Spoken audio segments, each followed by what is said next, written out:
Great entrepreneurs love suffering and are tuned to like pain. You need to be able to have that distress tolerance, and it needs to be high so that you can go into the world and figure out who you are and what you're not good at. Kass and Mike, serial entrepreneurs, best known for golf.com and Buddy Media, which was sold to Salesforce for $745 million. When you are an entrepreneur, there are many failures every single day. So you're really just getting punched in the face all day long. I remember the first time I got rejected by an investor. I took it personally. We had an offer to buy us. And then March 2000, we got a call from the president, Brian Straub, and he just says, hey, listen, I've got bad news. Sequoia pulled out, the market sucks, and you're going bankrupt with us. This was a massive blow. When you become an entrepreneur, everyone's getting a front row seat into your failures. But there's nothing we'd rather do. We're trying to offer cheat codes that not only help you build a business, but also a life. So what I think entrepreneurs need to know is... Kass and Mike, thank you for being here. Thanks for having us. Thank you so much. It's going to be epic. So, this is, first of all, we just came back from Gary Vee, and you guys just came back from Gary Vee. We were just there, basically for the podcast with him, and he actually forwarded the book. So I have to take you back in time to how you even met him and share that story. It's just it's such a great story. You want to start? Yes. So Gary worked for his dad's company forever as a family business, first generation, started when he was 13. He turned 34 and realized that he had no equity, never made more than $100,000. But he had a show on YouTube called Wine Library TV, which is really the first big show, which got him on like the Conan O'Brien show and all these things. And he showed up at our office. Like literally he showed up. It was a mutual introduction, but he just came up. I knew kind of who he was, but he said, listen, I have no money. I have a vision for a social media agency. Right now it does like everything, but at the time it was just helping companies market. Like he was marketing his dad's liquor store. Right. And he said, I can't afford an office. Can I use your only conference room? Basically, can I take 33% of your office space? Which is an impossible ask. And so I said, I like your style. I like the hustle. I'm going to say yes, but you got to talk to this lady because she runs all the operations, and then you could tell the rest. So, you know Gary, he's got this infectious personality. He's just full of just enthusiasm. And he just kept going, come on, Kass, just say yes. This is easy. Come on. Truth is, it's hard to say no to him. And we said yes, and then got a front row seat, like literally in the front row, to him building this empire and really changing the way everybody markets. So it was kind of incredible. And what was nice is that our company culture really matched what he and his brother AJ were doing. So it was fun. We laughed. Like he is full of joy. Like he is not... There's no, like different version of him. He's just a joyful person. Yeah. And I want to put that in perspective because he didn't ask for your office for a couple of days. No. He moved in. And he moved at so not only him and his ask. Yeah. They got to 20 people in a tiny conference room. And it was the fire department that kicked them out, not us. The fire department came in and they were like, are you running like a homeless shelter here? Like all these like young kids. And we're like, no, this is dude Gary who keeps getting clients. Oh my God. But look at the relationship that you built from that one yes. Totally. Which was a hard yes. It's incredible. It's incredible. It's genuine, it's authentic, and he he probably defines the word generous. Yeah. Yeah. It's incredible. So now, and again, he forwarded your book, which is incredible. But let me take you back in time, and maybe I'll start with you, Mike, but I want to hear both of you. So we'll take you back in time. I think you mentioned that your parents divorced early. You have your own kind of upbringing. Take us back in time. What shaped you to the entrepreneur that you became? Yeah, so I was from a dysfunctional family. Parents divorced when I was 6, but it was a very happy childhood for the most part. all of my role models were entrepreneurs. So my best friend was my grandfather, lived till he was 96. He built low-income housing in Baltimore and was very involved in the community, Baltimore Hebrew congregation. And so he modeled that. And my stepfather managed money, and my dad was also a small builder and had a home inspection business. My mom provided the ethical framework. So she was a lobbyist, public interest lobbyist. She worked on Title IX and basically fighting for everyone but me, everyone but white dudes. So she helped equal access and led the campaign against Justice Thomas on the Supreme Court and leadership conference on civil rights. And so I had this ethical framework and all these entrepreneurs. And what I loved wasn't that they were making a lot of money, because they weren't. They weren't entrepreneurs like we turned out to be, but they had independence and they showed up to my basketball games and they were at family dinner. And I saw other parents of friends and their parents were always working. And I learned that, that's a job, that they don't have any flexibility. And so I always said that I don't want to sit behind a desk. I want freedom. And that's what got me into entrepreneurship. And right before your bar mitzvah, I think there was some loss there. Take me there to that moment for a second, because the fear of money is also real with entrepreneurs. And I want to tie it later. So take me there. I got a front row seat into bankruptcy. My father ran into some business issues through one of his projects, made a series of bad decisions, which led to mental health breakdown. So severe depression. I mean, he was in a hospital for 6 weeks. And it left a mark. And it left a mark for a few things. One is I was bitter at the time, right? And it impacted our relationship. But I hadn't really thought about the mental health stress that companies put on. And I write in the book about those lessons I learned from him. And I think over time, I've come to accept what happened and realize that it wasn't, it happens to entrepreneurs all the time. And and what's interesting is it's this fear of keeping up with the Joneses, right? It's, are people going to judge me? What are they going to think about me?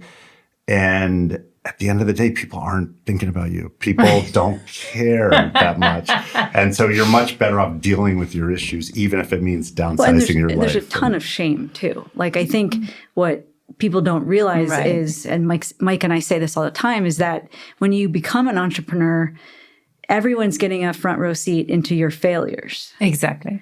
And when you are an entrepreneur, there are many failures every single day. Every single day. There's very few wins, right? The wins have to have like perfect synchronicity to actually happen.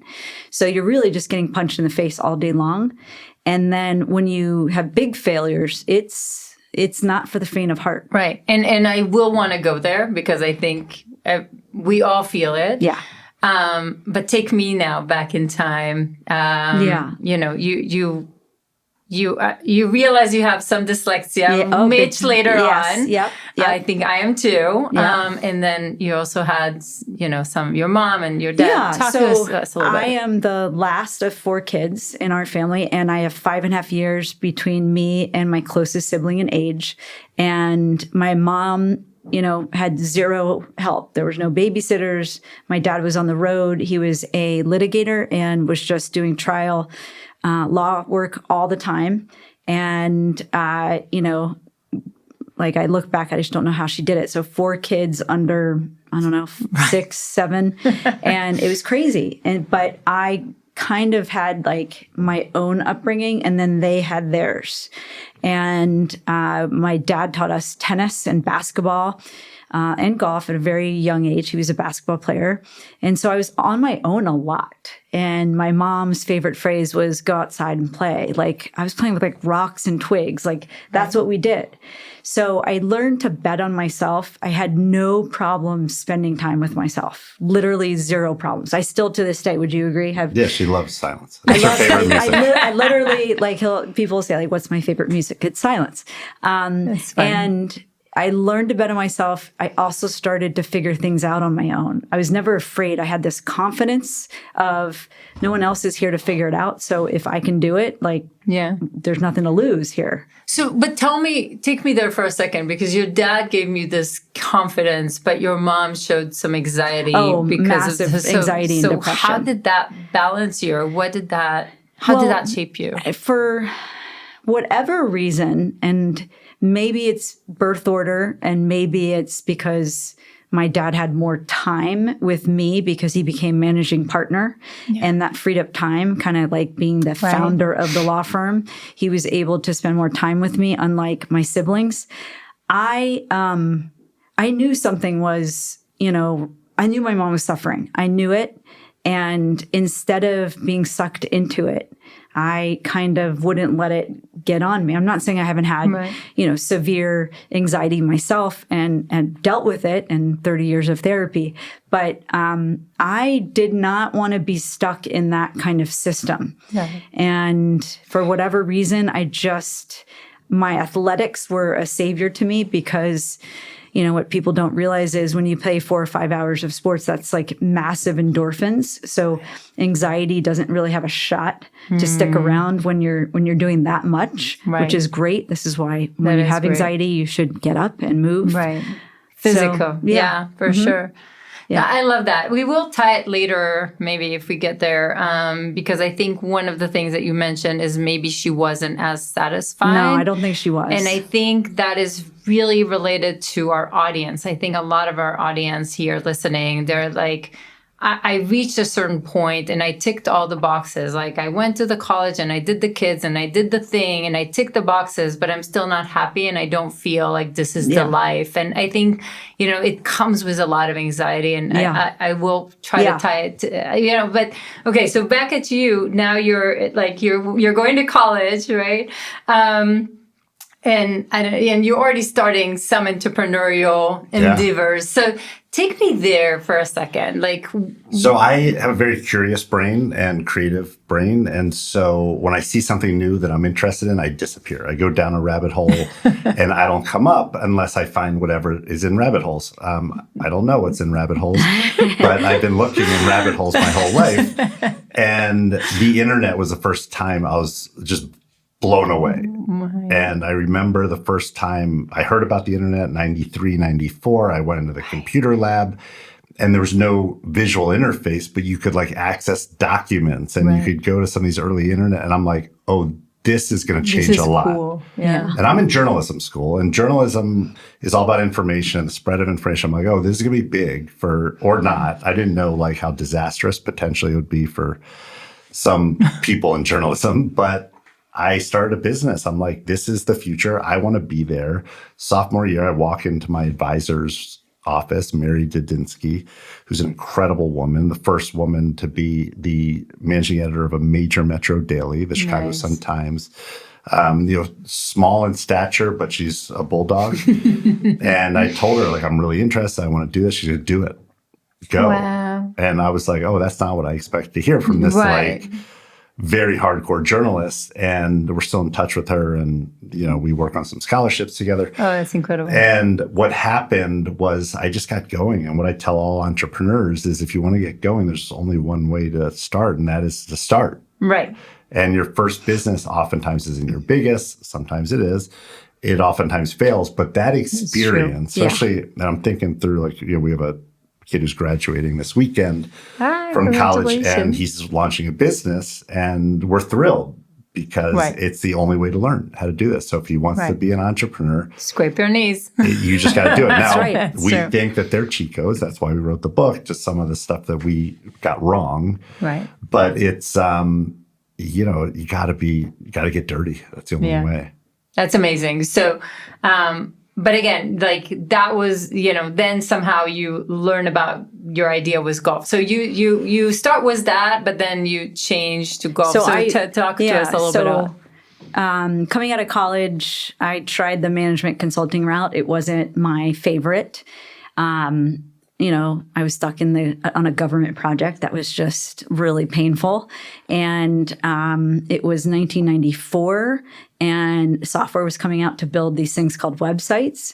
So someone just said, here's a manual. Can you just read it? I'm not a coder, but I did, and started building that company's website. Oh, wow. And I happened to mention it to my father's good friend, Jay Jaffe, and say, you work with law firms, they're a marketing agency, you should build websites for them. I bet you could bill a lot. Literally the next day, he's like, come work for me.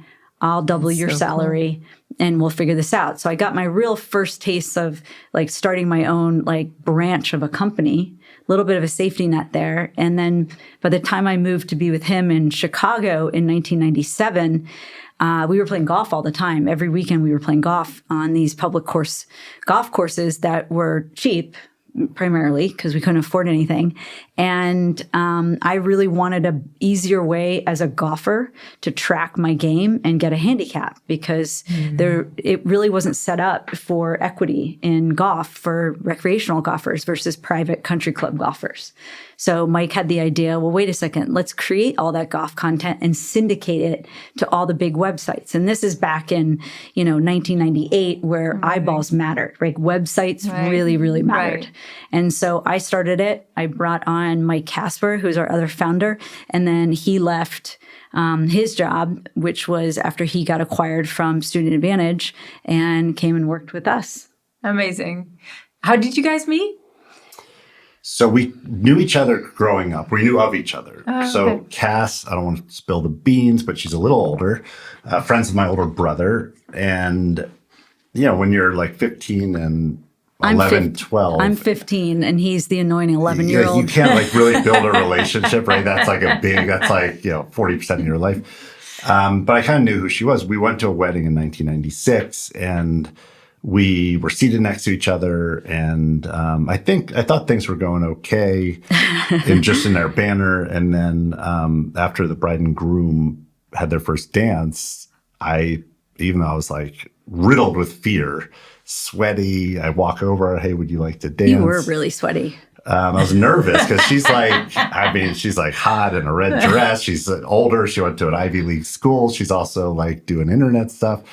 So I'm like, and it was the best 5 words of my life. Like, we danced with me, and we had a great night. And then the next weekend I went to DC, and we had an even better, weekend. And it was just right. And a few things. I wasn't looking, nor was I good with kind of what they called like the women. Thing. Yeah. I wasn't good at dating. Actually exists. So I wasn't good at dating, and I was kind of dating would be better. It was if you did that. before these apps, and so it was like nerve-wracking to walk up to someone at a bar and be like, "Hey, what's your name?" Right? And I was never good at it, so when Kass liked me, I'm like, "Done, let's go. Let's get married." Which you emailed her with a lot of romance. Oh, I was nervous about that also. He did. We were about to launch the company. It was the Sunday before we were about to launch golf.com. And I was downstairs. We lived above our apartment because we couldn't afford the business to have a space. So we were kind of like figuring it out. And he says, it's March Madness. And I remember this. He takes our dog, Cookie, upstairs and he goes, I'm just going to watch. I'm going to take a little break. I'm like, okay, well, I have some emails to go through. But he's like, okay, good. I'll see you upstairs. And I had 40 emails. So I started at the bottom. Right. But his was at the top. So I waited probably 20 minutes, but my other co-founder kept like, he would be like over there, like looking at me. I'm like, hey, like, stop looking at me. You're being weird. And like, just keep going back to my email in order, like, okay, delete. And then was like, oh no. And then ran upstairs. Yeah. I had other stuff planned. It was like a romantic night and we went to, I forget, that Italian restaurant. So it wasn't all digital. Will you marry me? Well, it was very simply like an email, will you marry me? You didn't really ever say it until... Well, the email was, our relationship started on email because we were dating long distance. And I think it should continue. I don't want to cry. I'm going to try not to cry. He's a crier. And yeah, will you marry me? And, like 15 days later, it seemed she finally came upstairs. It wasn't 15 days. It was a good 20 minutes. I'm saying it felt 15 days. That wasn't like... I know, because you click on that send and you're like, why is she not responding? Well, I basically, couldn't figure out why our I'm co-founder checking, did was it go out? looking at me, and his wife also worked with us, and she kept turning around going, and I'm like, okay, Why is everybody why weird? are they weird smiling Well, things the at me? weirder part was that we had started a business while we were dating. So looking back, like there's no doubt that like there's no one I'd rather like start a business with. But we were dating for like a year when we started the first business. It's weird. I wouldn't recommend that in Right. general because I don't think we'd talked about a lot of the stuff that we recommend co-founders talk Just about. talk about, right. I think We somehow were- got lucky. I got lucky with I it. see. And we grew I think together. we organically knew our work ethics because I think we both saw that we don't drop the ball on things. That if we say we're going to do something, we do it. If we have to stay at work late, we're not just going to punch out. So like there was some overlap in terms of like all of those values that we both held very close to us, and we liked hard work. Yeah. And we both felt like we wanted to own something, right? Yeah, but we need to talk about it afterwards because I think like, I don't know, my husband will listen to this episode, but you know, if we're going to try to start a company together, there's going to be a divorce in 1 week. Like we're just like, no way. So we do need to go there in a bit, but you're starting golf.com. And again, you're right in the best trend possible. The internet, I mean, everything is like the boom. booming. Yes. Yeah. Talk to us a little bit about that. And then. So we launched the company in September 98. By December 23rd, 1999, we had an offer to buy us, which was an all-stock deal, which we thought was great. It was like a $10 million, $20 million all-stock deal with a From company. a Silicon Valley darling, backed, kind of. Yeah. Sequoia-backed company named Chipshot.com, who told us, and we saw in due diligence, they were going public in the spring. And just like every other company, like eToys, right, like being worth billions, we thought this was great. Our board voted for it. Our investors were happy. And we spent the next, 3 months trying to convince Chipshot why we shouldn't move there, which actually, if you think about it, like, thank God we didn't move all the way out to Sunnyvale, California. Let's wait with the story for a second, because your initial investors from golf.com were basically friends and family, which could also get very scary and make Christmases very awkward. Yep. Yes. Talk to us a little bit about the initial raising most capital. entrepreneurs need to go to friends and family to get that first chunk. So people always say like, well, okay, well, we're going to start the business. We're going to raise money. No, actually, you got to have a proof of concept. Right. Like you've actually got to do some stuff on your own, like open a bank account and put money in there and pay some people. So if you don't have it yourself, you're going to be asking friends and family. And so you have to be prepared that, and you have to prepare them that you are going to lose their money, because this is called venture for a reason, right? Did you know that at this point? Like, because again, like now I know it. I don't know if when I started, I knew the risk of going to family. We definitely knew it. I think you and I would say to... We knew the risk. Yeah.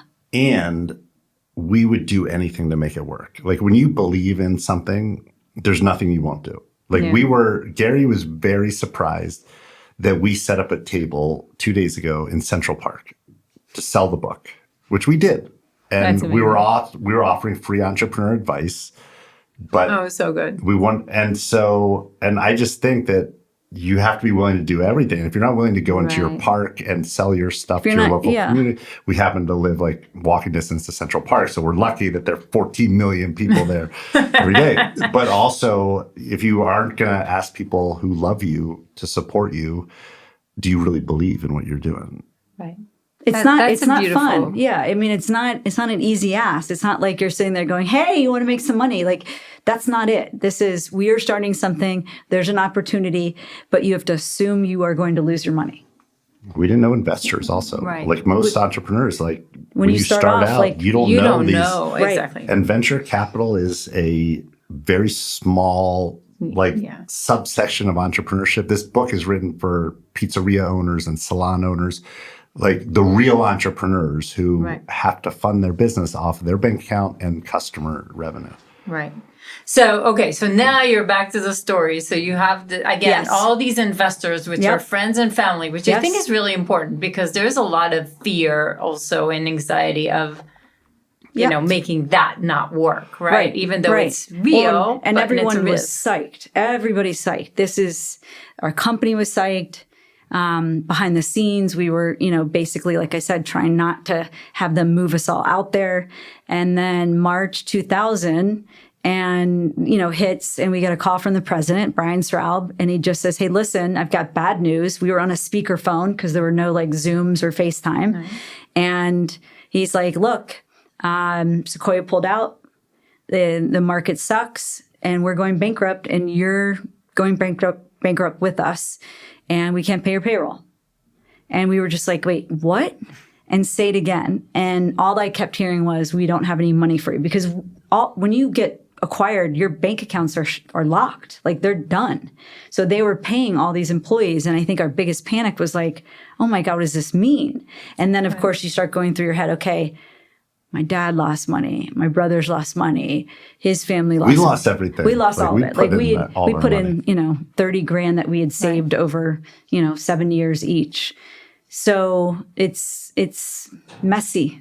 Talk to me about that day and right after, because I think one of the things that people listening to this, I think they need to hear the real truth, right? Because on social media, it always looks rosy, very rosy, because again, like every single great leader has a history they're not sharing on social, right? Or in general, like they don't necessarily, like, that's not what they talk about in general. Yeah, so, this was a massive blow.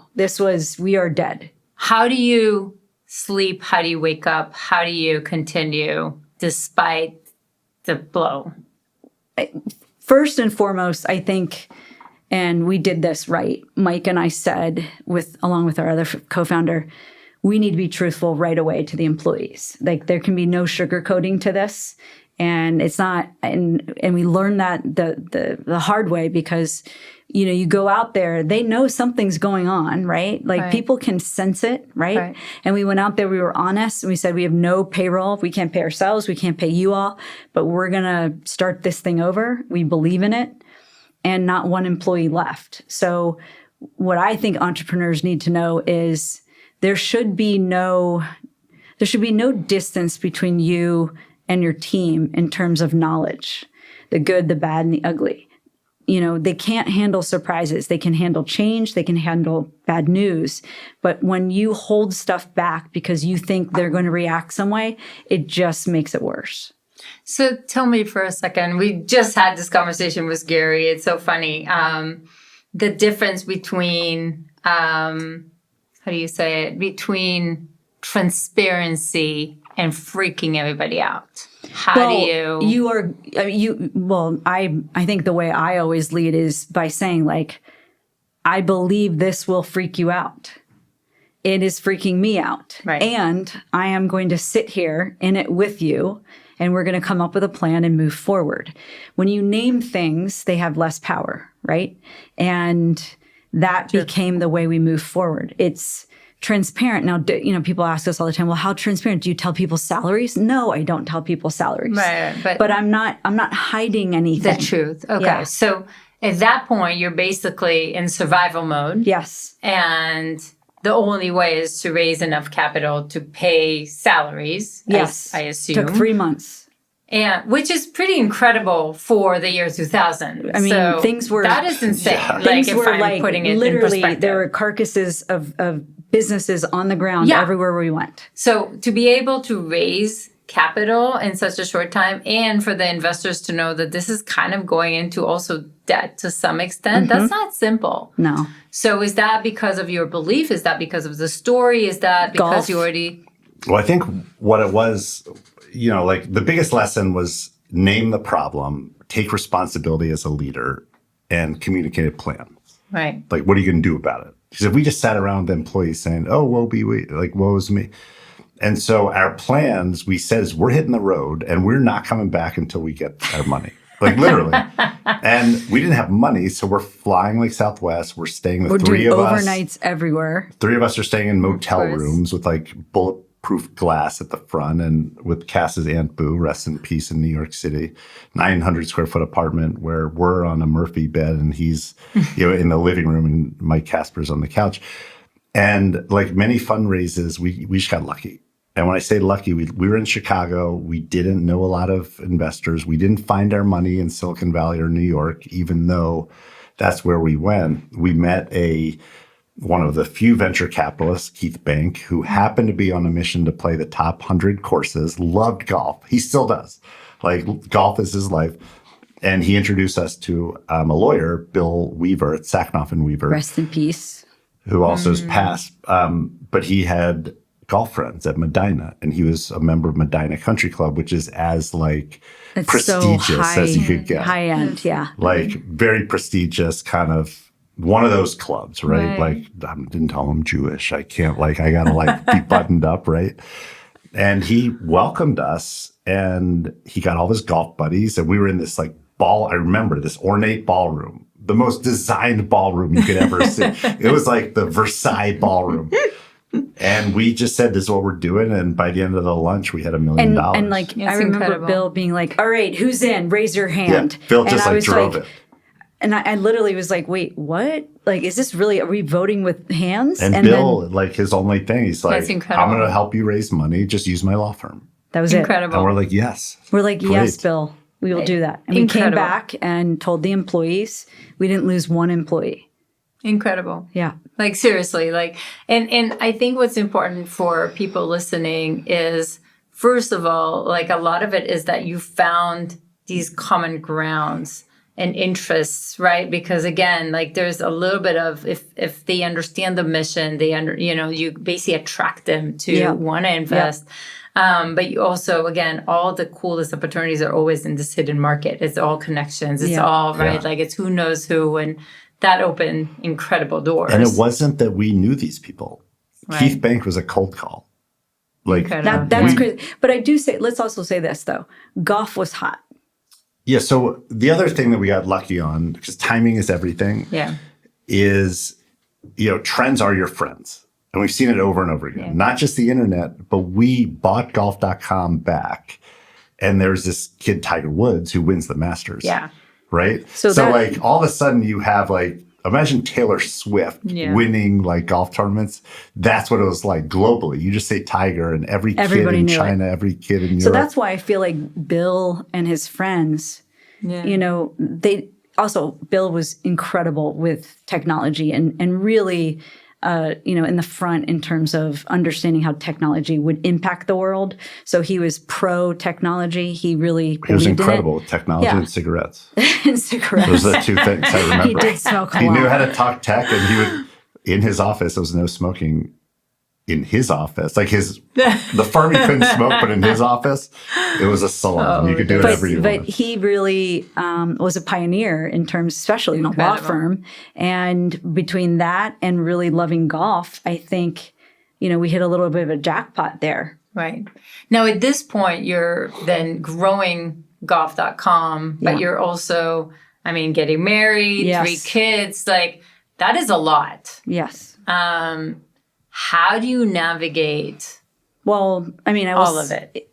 There's no perfect time to get married. There's no perfect time to have kids. We knew we didn't want to miss out on certain things like children. And we just jumped because just like there's no perfect time to take a vacation, right? A little bit more of a commitment than a vacation, just a little bit. But we had our first 2 children while we worked at golf.com. And it was a lot of work. It was a lot of work in between changing diapers. There was a lot of, I would say, parenting that wasn't the best. Well, but I will say, first of all, let's look at, the first year of any new parent It's a blur. is a blur, right? Right. To add to that, entrepreneurship and trying to build a company together, Yeah. like, my husband and I would bite each other. So how did you cope? How did you? Did you ever think, I think one of the big things was you never thought when we would go down, we had this, literally it was the size of this room where we worked. and we'd put the kids to bed and we'd come back down. And I remember we could work really late back then. We're like old now. We're like, we're tired. But you thought, and I thought, if we had stuff to do, you'd get it done. Yeah, like everything, you just do it. And There's entrepreneurs can always do another call. There's always more work, but you know it has to get done, right? Right. And so, we just believe that you can do anything, you can't do everything. And so I look at that time, and we did two things. We did the company, golf.com, and the kids. And we did the same thing with Buddy Media. Viv was born right as we were, the day I got the idea for Buddy Media. And I really like that. Like, it keeps us out of trouble. You know what you're doing every day. You're fired up to get up. You have a reason for the company to succeed. I didn't really think about money, but I did think about how do we make this a success so we can pay for like education, right? We could pay for college. We could like provide them a life. Like, we were born kind of on third base in my mind. Like, we grew up in the suburbs. Parents could afford education. I didn't feel rich, but there's nothing I needed. Right. So I was, and there are two ways to be rich. Like, you make a lot of money or you need nothing. And we were like right in the middle, right? Like, I don't think they made a ton of money, but we didn't need much. And so I think the best time to have kids is when you're running these businesses. You're just going to lose some friend relationships. You're not going to be able to work out as much as you want. You're not going to be able to travel. You can't just throw that in there. It's like, they're trade-offs. All I'm saying is they're trade-offs. Right. There's consequences. And so trade-offs. Talk to me about the consequences, because I think one of the most important pieces is that you can have it all, just not at the same time. Yes. So how do you become okay with the things that you don't have? Because I think like all of this is what creates. It's hindsight. So at least every single mom who's an entrepreneur that I speak to, I say the same thing. Easy for me to look back, but if I could go back in time and say to myself one thing, it would be give yourself some grace. Right. That when you're 80 or 70% doing everything right for the kid and you're 100% focusing on the company, that's still great. They're still going to be okay. So you have to have some like release of that guilt, because you're just never going to be able to be perfect. You can only do one thing great at a time. And I think the guilt is everything, right? Because I think this is where we create this, right? It's not necessarily that the kids will be, like we're not hurting necessarily the kids. It's more of our never be present in anything, right? And that's why it was helpful for us. Like, I never said, oh my God, neither of us are like present. It was kind of like, well, he knows exactly what's happening with me. Like, it's so hard to like sit and play right now. Or like, I had a built-in support system who knew exactly what I was doing. Or not doing, for that matter. Right. So let's talk a little bit about like you're growing this business now, Buddy Media. You're trying to navigate marriage, kids, a ton of hard work.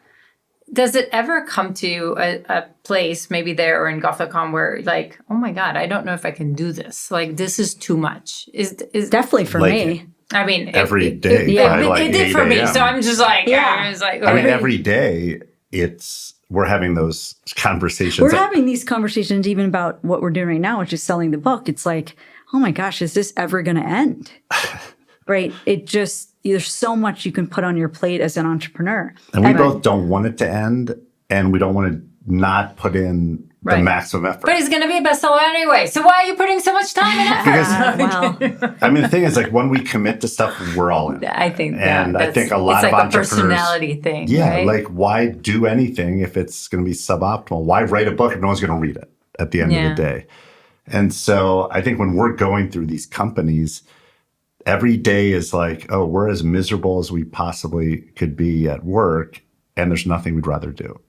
So that's why Shoveling Shit a love story, because it's not about like, oh, look at us, we're working so hard, our life is miserable. It's like, no, this is where we find our purpose. This is where we find the passion.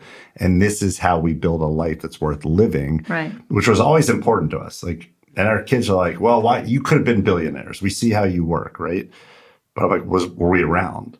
did we go to your school stuff? Right. And for the most part, like we made trade-offs. Like, could we have made more money? Maybe, right? But we were crafting a life that included date nights on Wednesday and Saturday nights and being able to take a trip a year and having like close personal relationships outside of just us. Very small group, like in our inner circle. We were talking to Gary about this. And a lot of them come from work, right? Like it wasn't a surprise that Gary shows up to our house in Turks and Caicos with his parents, right? Like playing ping pong with our kids. So it's like, that's amazing. We're trying to offer cheat codes that not only help you build a business, but also a life. And as we looked at the book, that was the stuff that I thought was most important, because when I started out, let's just say I wasn't self-aware. I didn't know my strengths and weaknesses. I didn't know what I wanted in life. And it took us to be very proactive. And Kass, I think, as the operator, kind of compassionate feedback to get to where we are today. And so we share a lot of that in here. And I love it. And I love the book. I think I shared with both of you separately and together.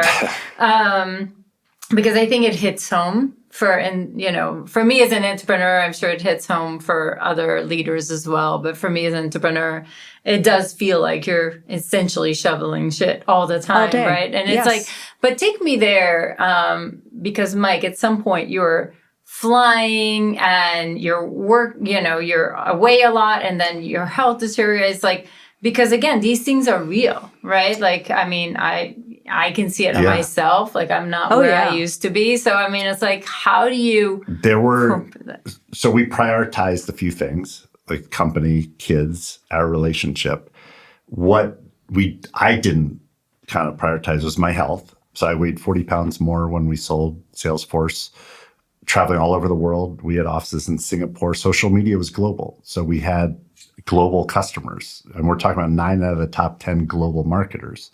So we had London office, and we had someone in France. We had someone in Australia. And so I'm like on a plane, Chicago, client dinners, San Francisco, not working out. And then we sold to Salesforce. And alcohol. Then I used to drink. Yeah. I don't drink anymore because it just doesn't do it for me. Was there a moment when you said enough is enough? I mean, COVID's when it really happened, but I'd already cut back a lot because it just didn't agree with me. And it wasn't a moral thing or an ethical thing. I love cannabis. I love other stuff. It's just that, to me, just doesn't do it. Like, I'd wake up feeling not great. Right.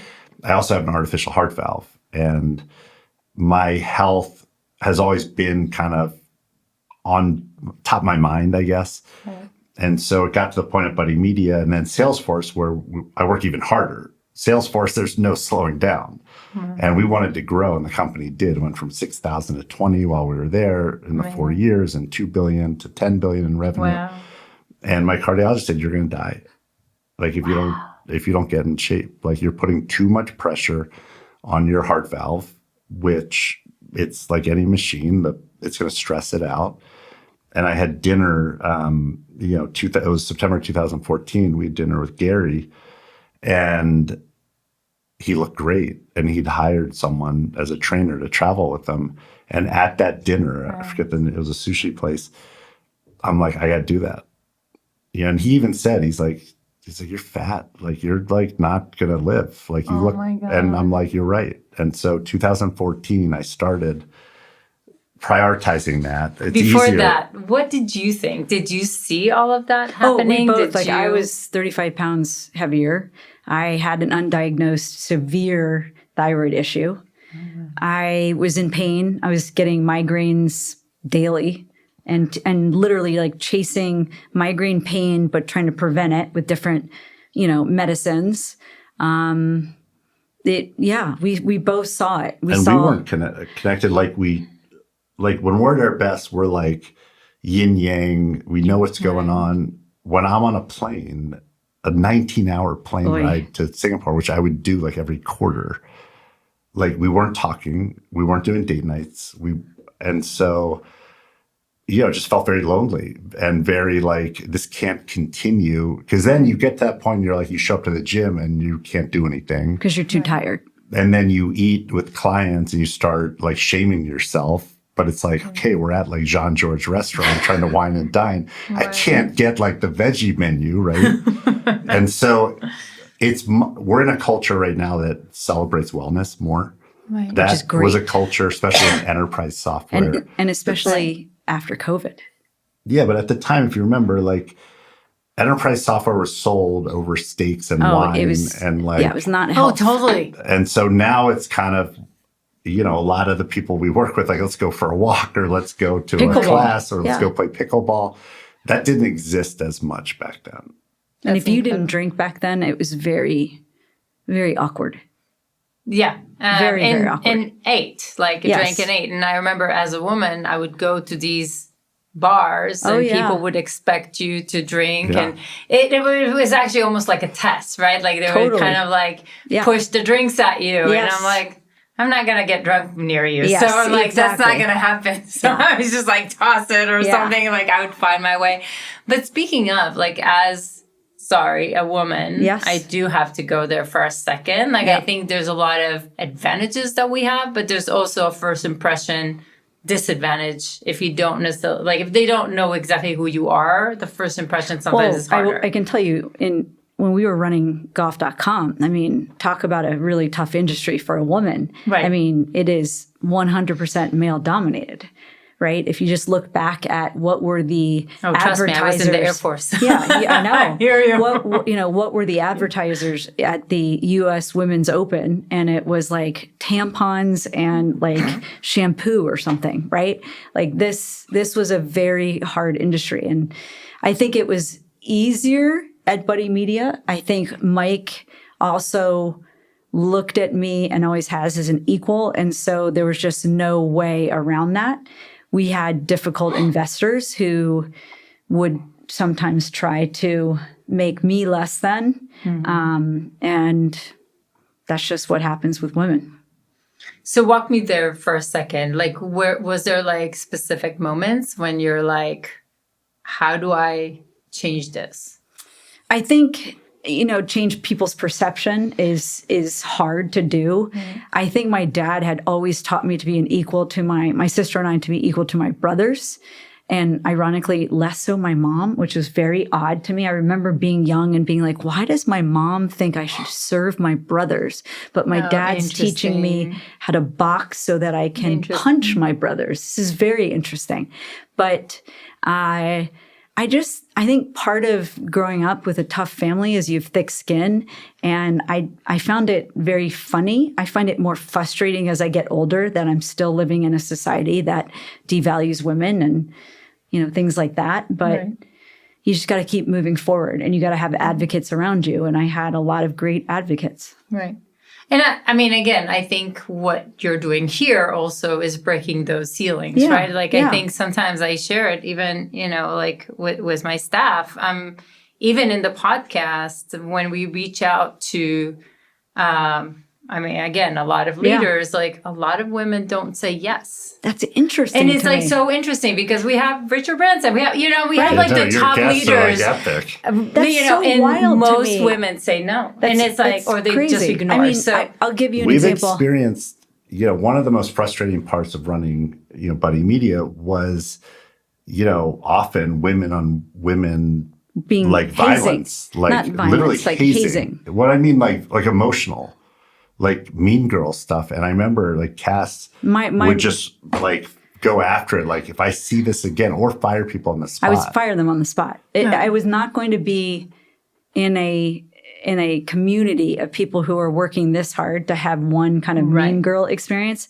But it is, but I will say this, like Mike actually bought it and then for us a golf franchise, the New York Bluebirds.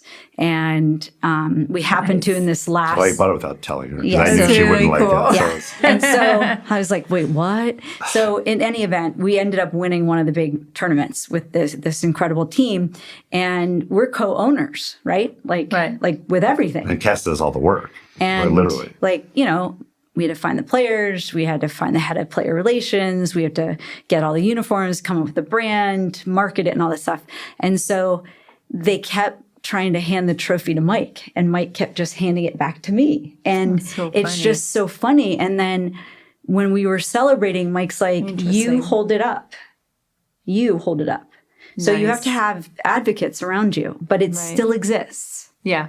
It's infuriating. It is. But, and I usually don't go there, but I think it is important, especially as you work together. Like, I'm sure there were places that you walked in the room and you're just not, must be like, when we started like right? golf.com, I was, I think, president or something, and you guys were VPs. I don't know why that was. Maybe it's because you started the company. Yeah, I know, but like I don't care about titles. But I'd go into the room, and no matter what my title said, they looked at him and our co-founder.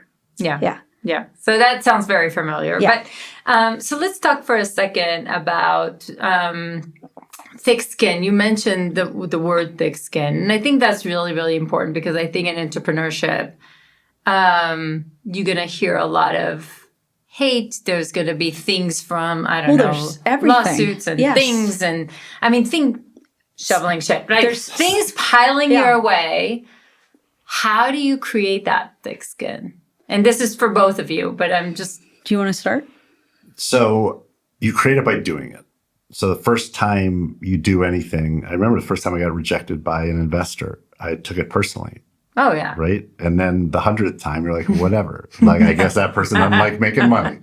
They must not be a capitalist if they didn't invest in me.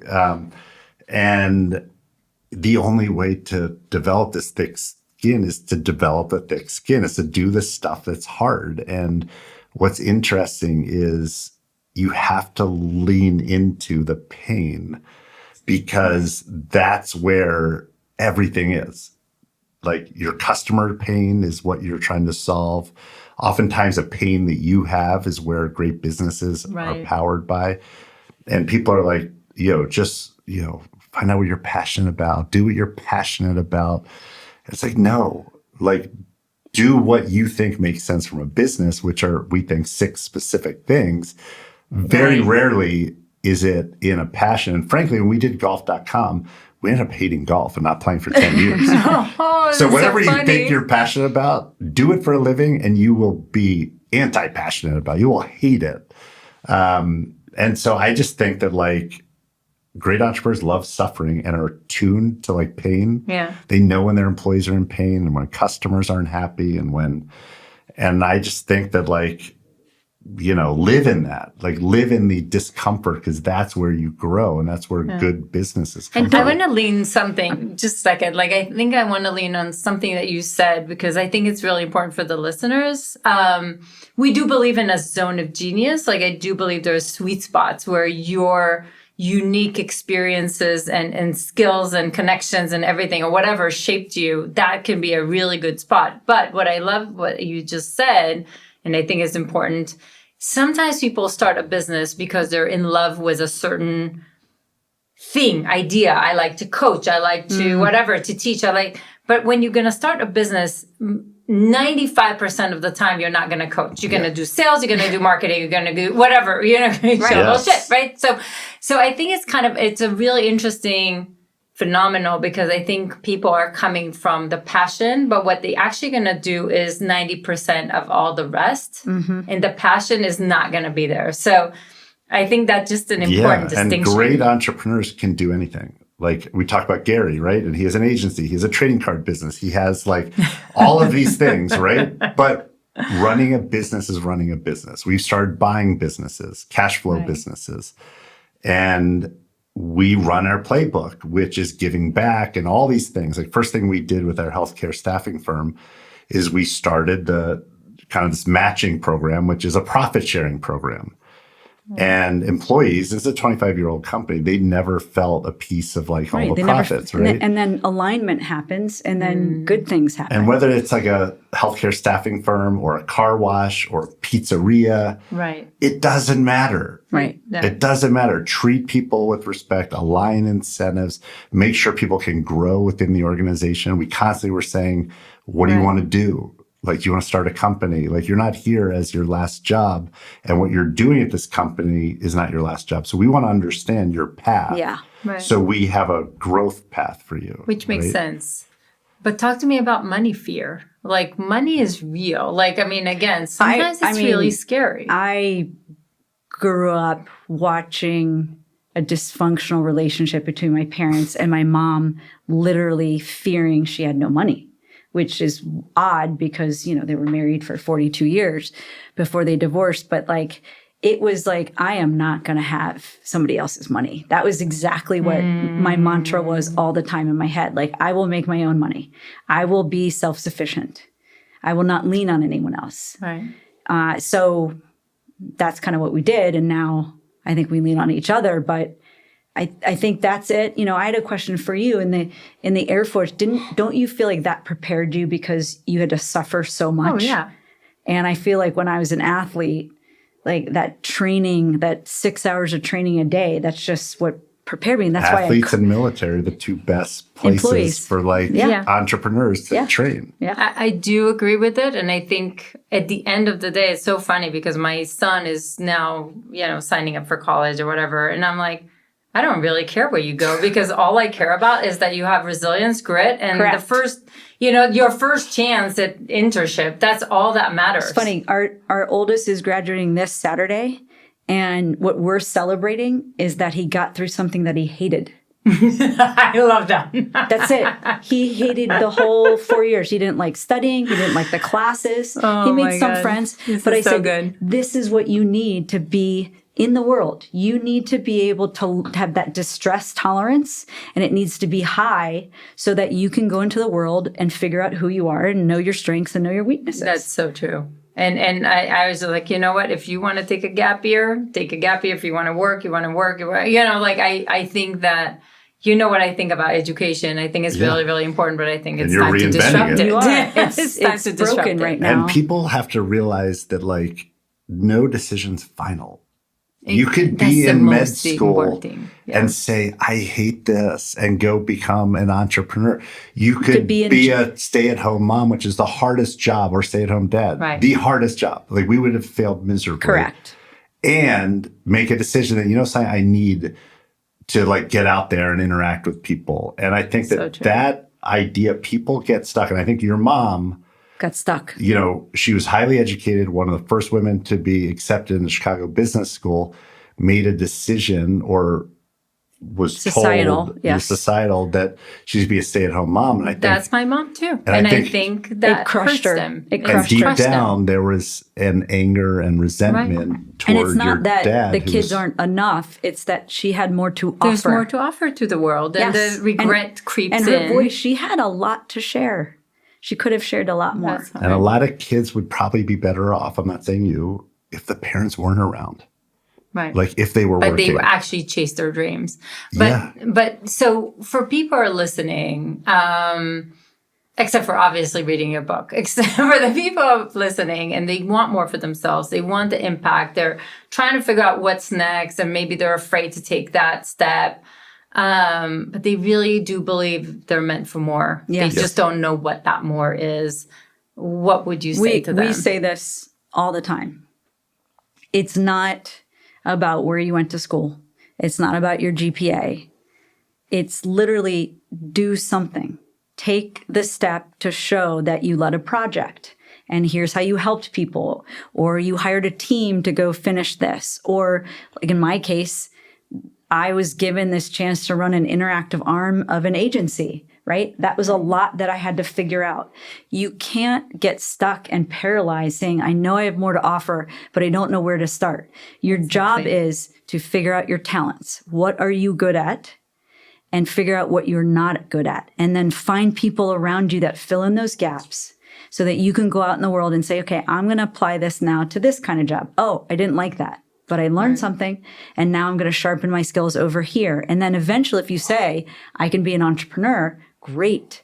Be humble enough to say you are not going to be the smartest one in the room. Right. Ooh, that's strong.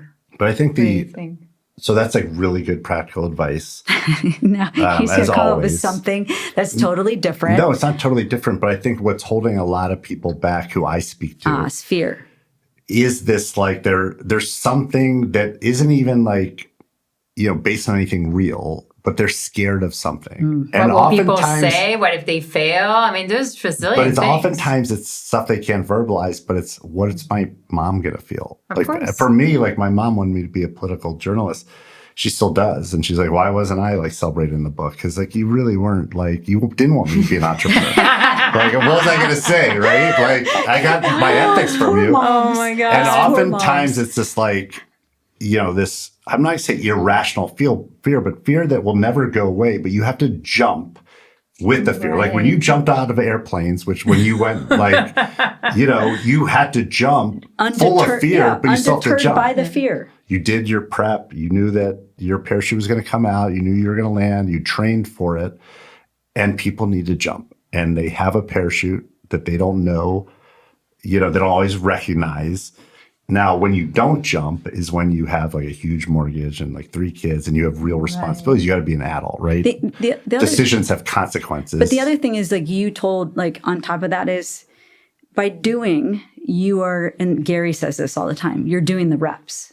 Right. That's so good. So, like Mike said, you're going to have fear. How do you get over the fear? By jumping once, then jumping twice, then jumping 3 times. And then the 4th time, it's not as bad because it's going to happen now.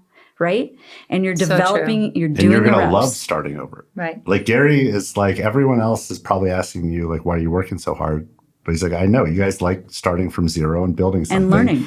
And proving yourself. And, I told him how many books we sold. He's like, yeah, it's not a surprise. Like you guys have been out there, like literally in Central Park asking random people, tourists, to like go to Amazon and buy the book. And so that's incredible. I think when you get over the fear, get over the uncertainty, the self-doubt, all that stuff, you develop a confidence that lets you start fresh no matter what. Whether you have to like lose all your money, whether you have to change careers, whether you have a new experience. And that confidence is what we want to kind of give people in this book, right? Of like, we didn't have it figured out. Like there are a lot of moms that we speak to are like, it's the first time someone has like given me the ability to be nice to myself. Yeah. Right. So imperfection, balance, or perfection and balance just don't exist. You don't exist, right? Yeah. Take imperfect steps every day, and done is better than perfect, Yep. and then you get started. Yeah, that's amazing.